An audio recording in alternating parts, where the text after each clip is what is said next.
It's got enough compression to do a donut, doesn't it? It's got to have enough compression to do a donut.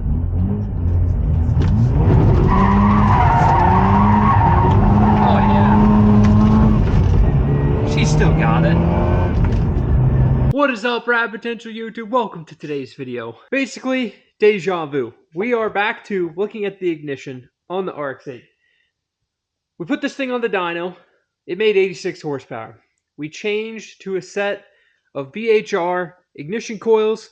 We just changed that. Instead of used plug wires, kept the same spark plugs in it.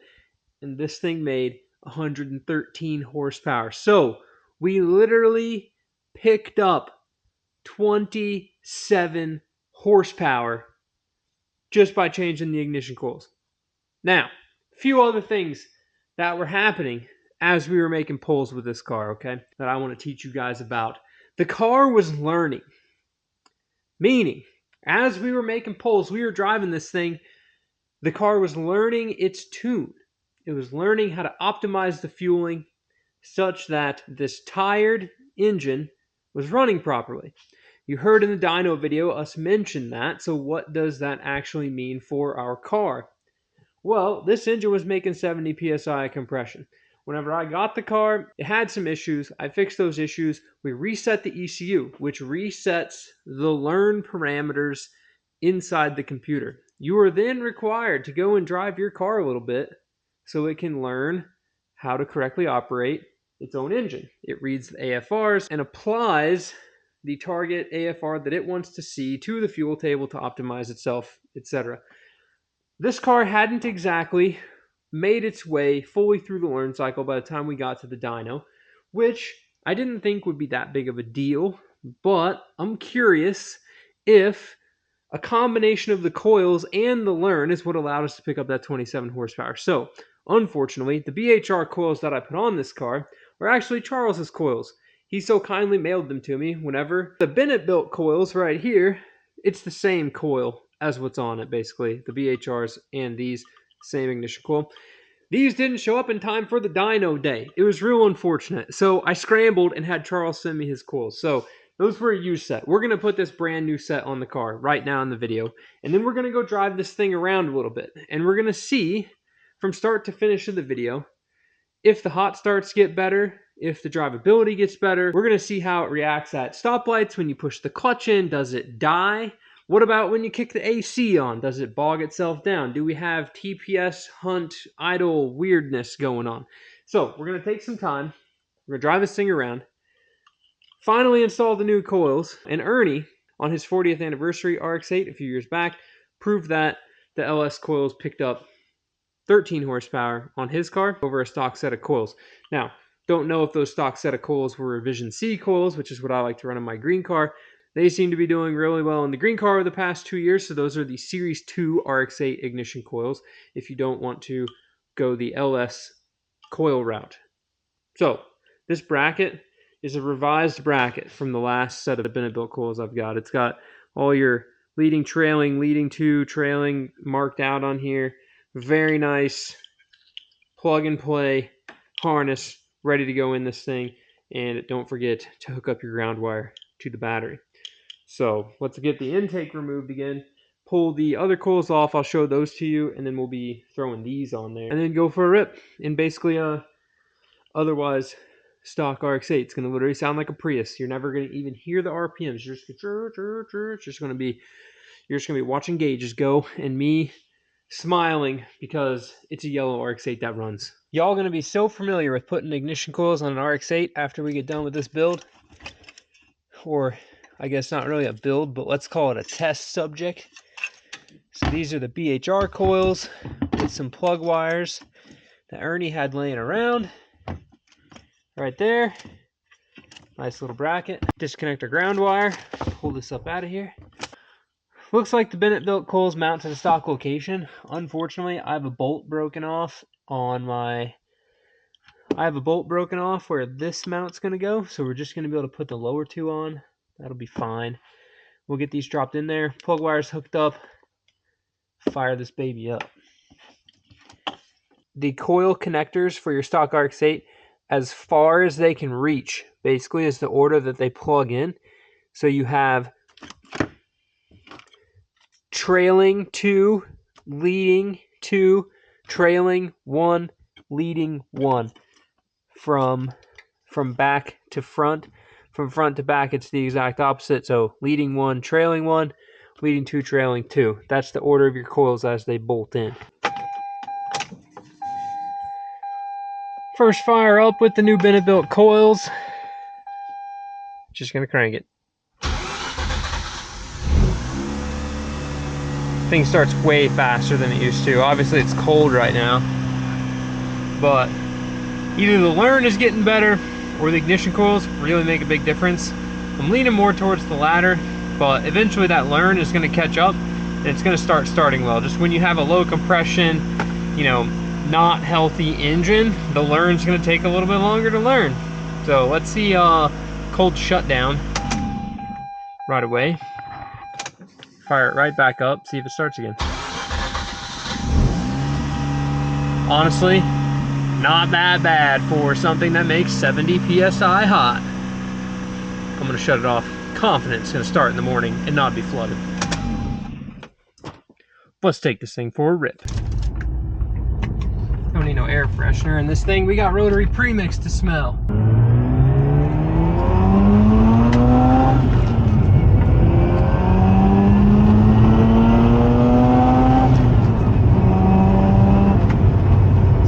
It's definitely not slow. It definitely runs a lot better than it did before. If you watch the dyno video, we put this thing on a Dynacom hub dyno exactly as I bought it. What I was told was a rebuilt engine with used parts, 155,000 mile RX8. And I got this thing for a really good deal, not running, and I was able to get it running. So, with that being said, this thing put down 86 horsepower to the hubs, exactly how I bought it. The plug wires were shot. The plugs didn't look terrible. So we left the plugs in and we only changed the coils to a set of BHR coils on the dyno, and the thing made 113 horsepower. Now in the comments, and I knew that RX8s have this learn function, and Ernie said the same thing.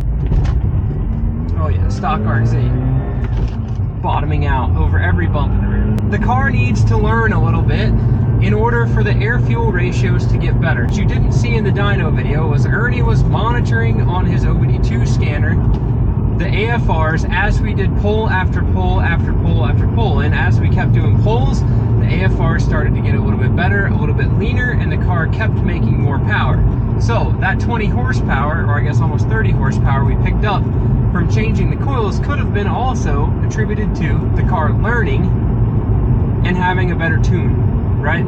So it's not really changing the timing or anything that it would pick up a bunch of horsepower from timing. It's more or less just adjusting the air fuels, because a low compression engine is going to require different fueling than a high compression engine. High compression engine is going to run a lot better. It's going to burn a little bit more fuel.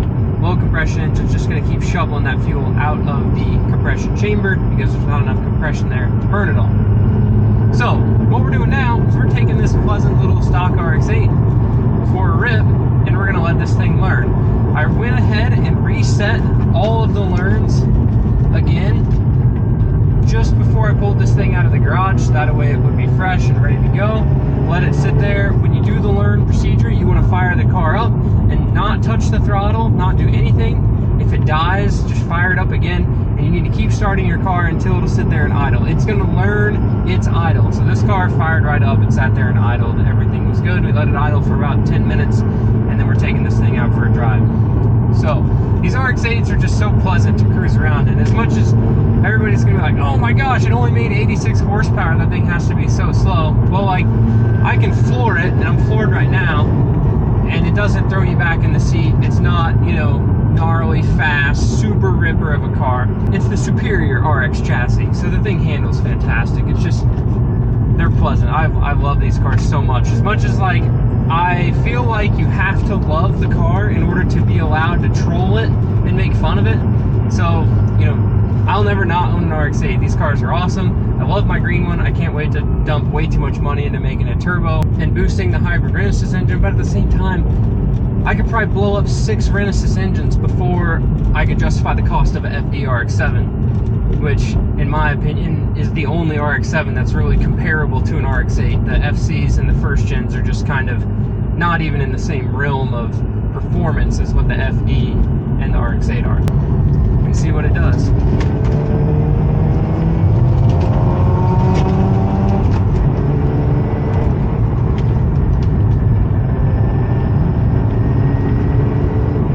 Let's turn all of our traction control off and do a little, there we go.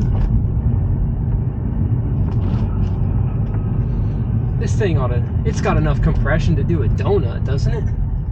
It's got to have enough compression to do a donut.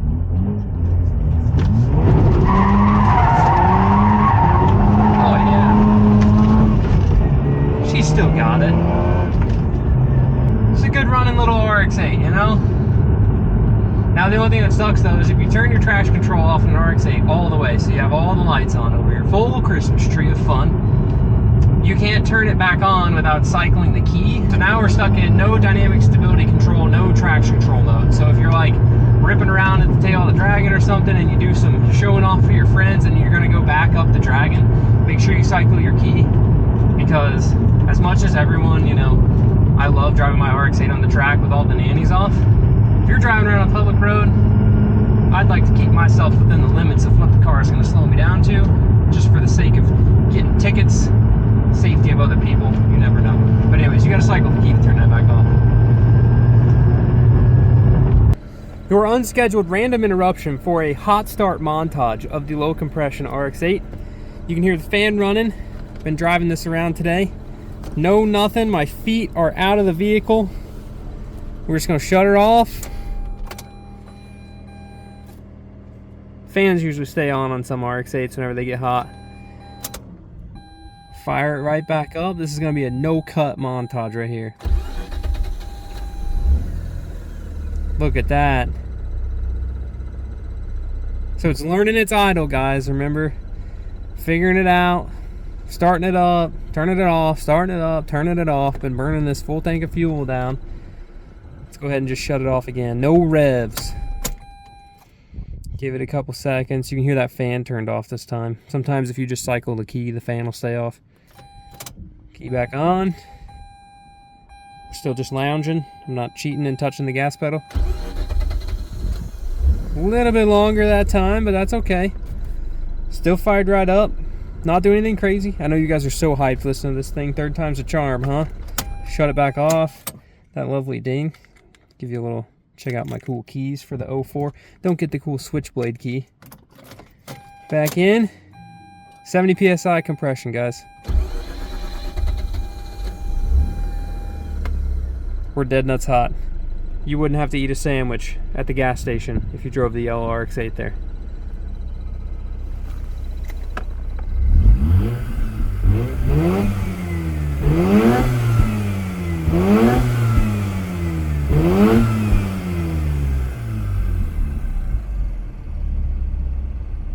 Settled right in. So for those of you that have an RX-8 that struggles to start, a $400 set of ignition coils isn't necessarily going to be the best investment, because it might help you out for 2,000 to 3,000 miles. You're still going to need to rebuild your engine eventually.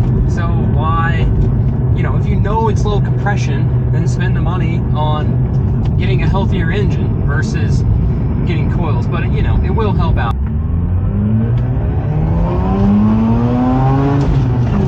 Oh, chirping second. It chirped second gear and it did a donut, so it must not be that bad. In the previous video, got some comments. Was the SSV working? Were the butterfly valves working? Were the 5th and 6th ports working? We verified that all of those are working. So we didn't have any codes for the valves not working. We just had a check engine light for the O2 sensor heater.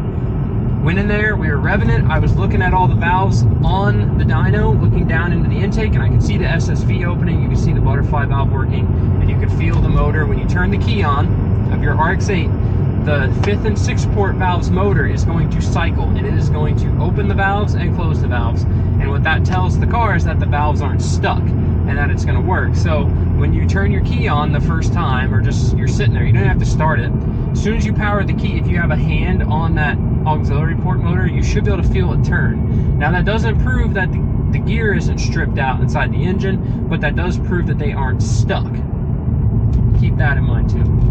But ultimately, guys, this thing is actually, I think, going to turn out to be a decent car, even with the low compression engine. I think the series with this video, like the series of videos with the yellow car, are going to be kind of cool, because we're going to be putting all these parts on this thing, and ultimately there's nothing much we can do past intake and exhaust and a tune to take this thing to the dyno and make more power.